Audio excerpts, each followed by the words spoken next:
Hey everyone, Mrs. Spatola here, and here are the answers from yesterday's homework. So pause this video, check your work, and make sure that you did a great job. Today we're going to take a look at Unit 2, Lesson 5, Estimating and Dividing Decimals by Whole Numbers. The estimating, by the way, is something called compatible numbers. You may have seen that in the past, but we are going to review it today. How can you estimate and divide decimals by whole numbers? Before we start taking a look at the lesson today, let's take a look first at our do now. And it reads as follows. It says, Emily drove 129 and 8/10 miles on Monday. On Tuesday, she had to drive 198 and 23/100 miles.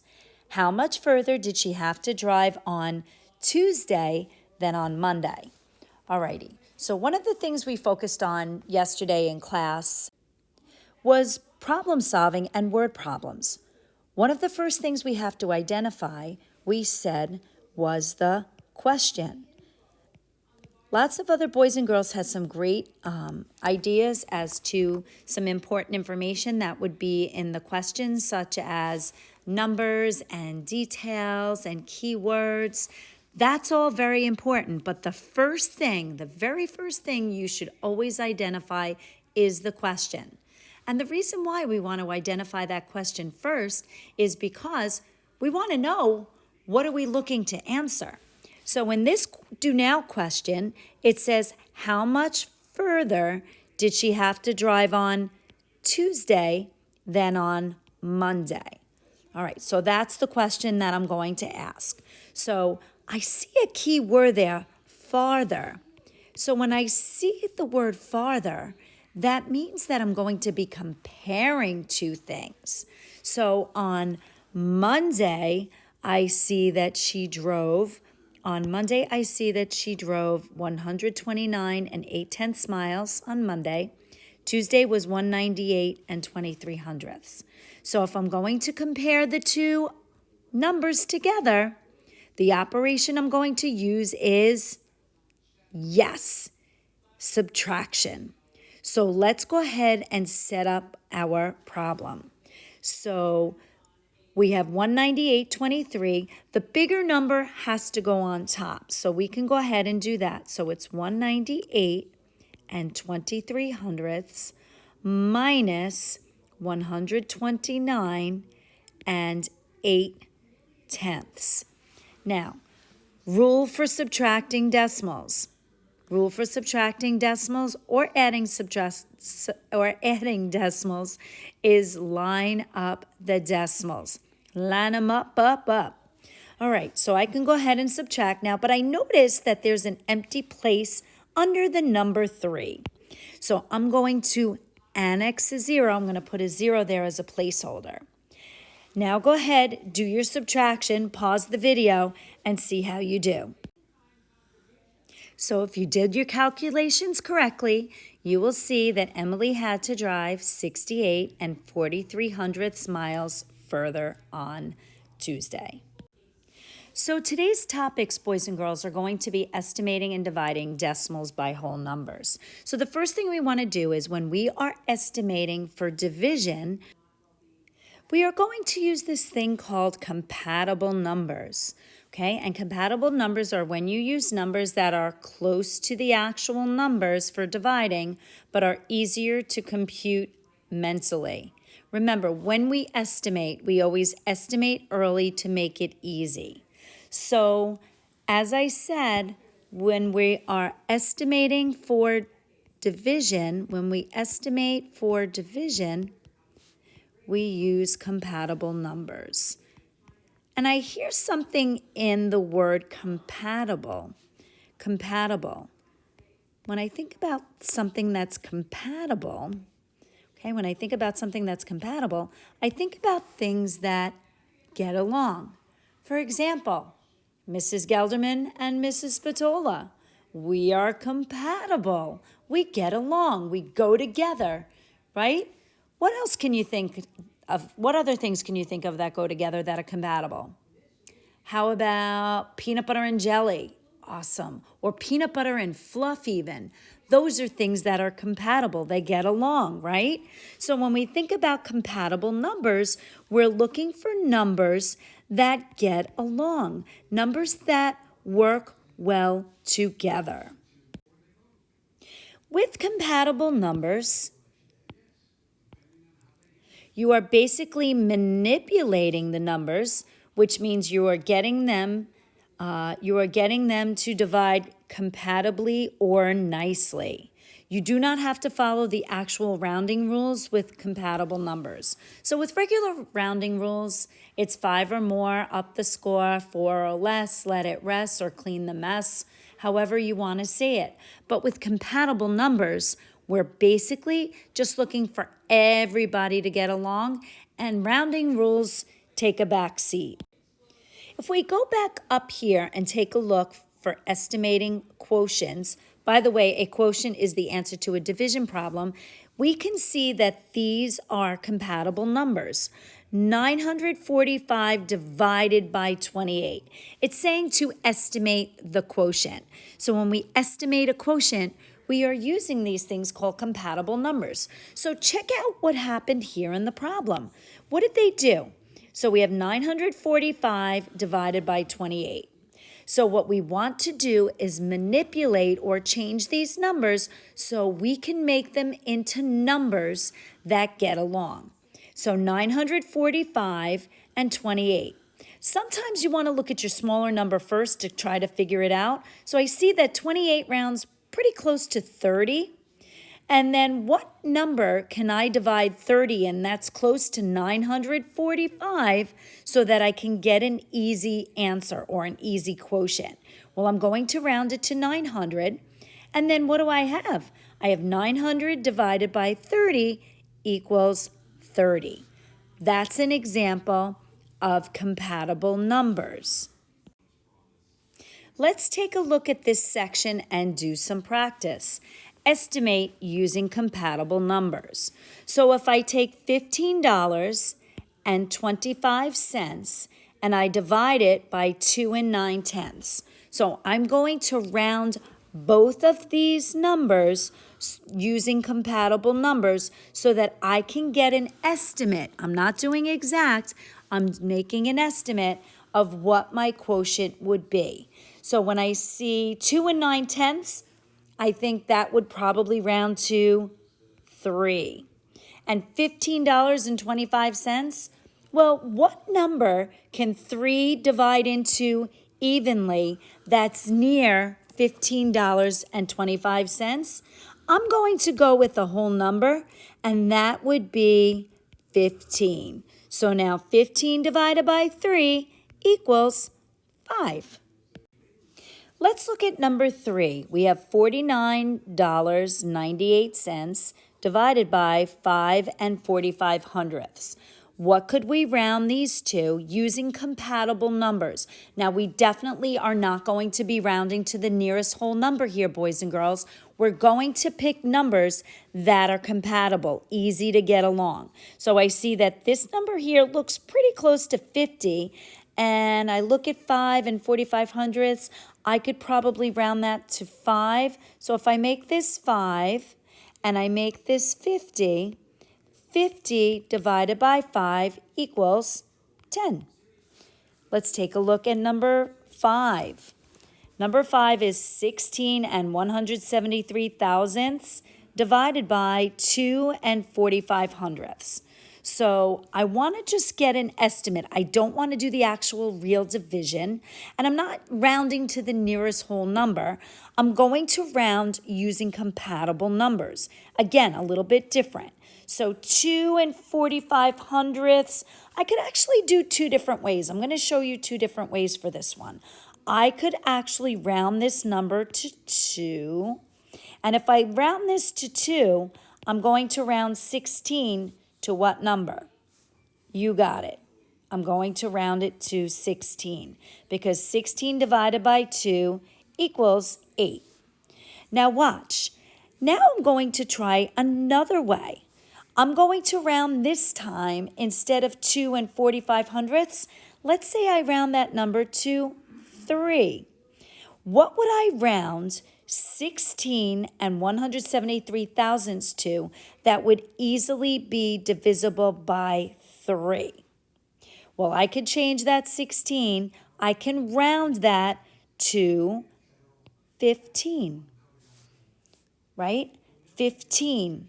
And I could say 15 divided by 3 equals 5. Or I could round it. If I had 3, I could make this 3. Could I round 16 to 18? Sure, I could. So watch. If I round this 16 to 18, 18 divided by 3 equals 6. Notice that the 3 of them are pretty close together. Now pause the video and try to use compatible numbers for numbers 2, 4, and 6. Pause the video now, and then you can come and check your work when you're done. You can start it up. And there are the answers for 2, 4, and 6. Now we're going to take a look at the actual division and dividing whole numbers. And there are 3 different ways to represent a division problem. So this is a bit of review. The first way is using a division symbol. So here's the first way, 42 divided by 3, that is the division symbol. We can use a division box, okay? Remember the division house, some of us might call it. And the last way is expressing it as a fraction. Sometimes it looks like a slanted line, but most of the time, it is going to be a fraction that goes straight across this way. Sometimes it looks like this on a slant. Just as a review, here are the steps for dividing, division steps. We have divide, multiply, subtract, compare, bring down, repeat. If there's a remainder, place a decimal and annex the 0 until there's no remainder. I would strongly suggest that you probably go maybe no more than 3 places after a decimals. Some of you may have in elementary school have had different ways of remembering the division steps. One way is, does McDonald's sell cheeseburgers raw?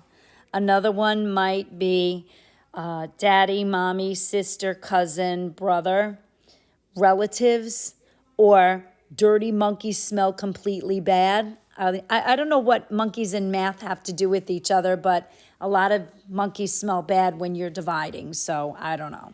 So let's take a look at an example here. So if we have 126 divided by 5, okay, we know that because of our divisibility rules, we know that 5 can't go into 126 evenly because it does not end in a 0 or a 5. So I know that I'm going to have to keep going after I'm dividing after the 6. So I can see 5 goes into 12 2 times. 2 times 5 is 10. And then I subtract. I get a 2. I bring down my 6. So now I have 26. Now when we say compare, we're looking to make sure before we subtract, actually before we bring down, this number here must be smaller than the number that I'm dividing by. Alrighty, so now we have 26 divided by 5 is 5. 5 times 5 is 25. Subtract, I get 1. Now, I need to bring down another number.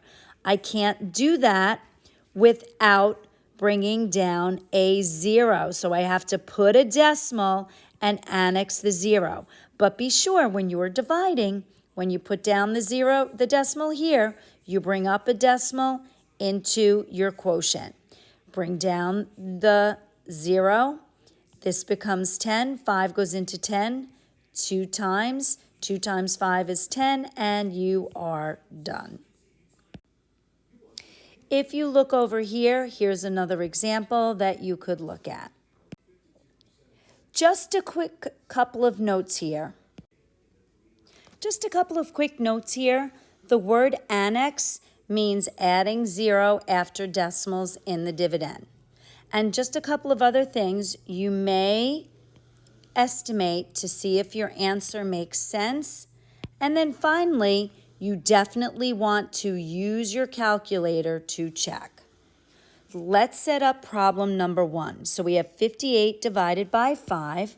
So what I'm going to do is set it up this way. The first number is called your dividend, and the second number, the 5, is called your divisor.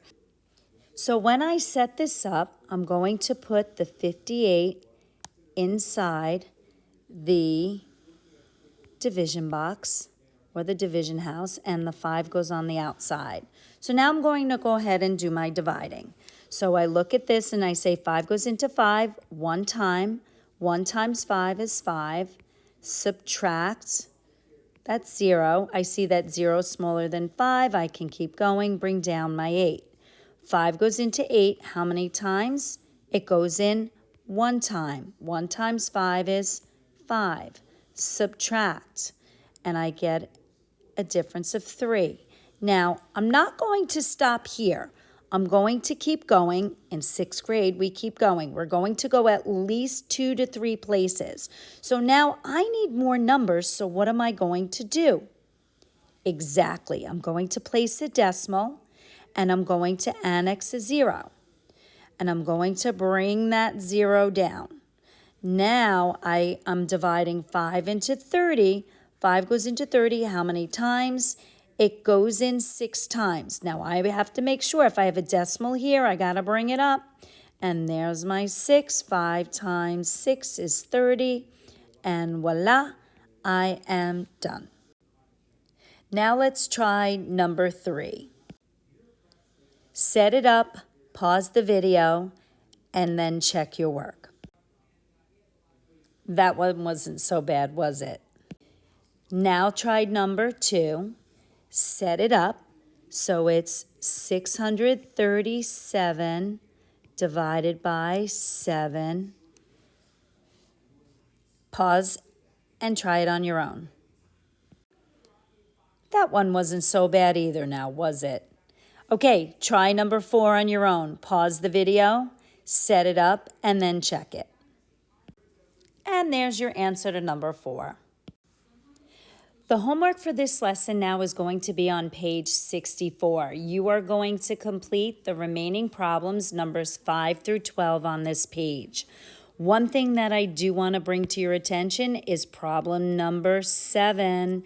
We have a word problem, so be careful. You want to make sure that you understand the question first. Okay, you want to understand the question first. Admission to an amusement park costs $107.25 for 3 friends. If the price was the same for each friend, what was the cost of each admission? So I noticed that there is a question mark in there, so that's probably what the question is going to be. So I'm looking here, what was the cost of each admission? So that's something that you're going to think about. And I will tell you, ready for this? You will see this on a quiz or a test in this unit. Number 8 is another word problem, and it reads, if fruit snacks cost $16.20 for 15 pounds, how much does it cost for 1 pound? So if I look at it, and I read it again, I notice there's a question mark, and I'm looking for the question. The question is, how much does it cost for 1 pound? So that's going to be something that you focus on. The last thing I want to bring to your attention is that there are a few more problems down here. This is something called box division. This is totally optional. If you want to take a look at it, you can. I just included it in there. I'm not sure if anybody ever heard of it. It's called box division. You could take a look at it, but you don't have to do anything with it. If it's too confusing, don't even worry about it. It's just another way to look at division. So I'm more concerned about you completing number 9, 10, 11, and 12. 11 and 12 might be a little tight, so if you need to show work somewhere else on the page, you can definitely use space somewhere else on the page. And that's it for now. Have a great day.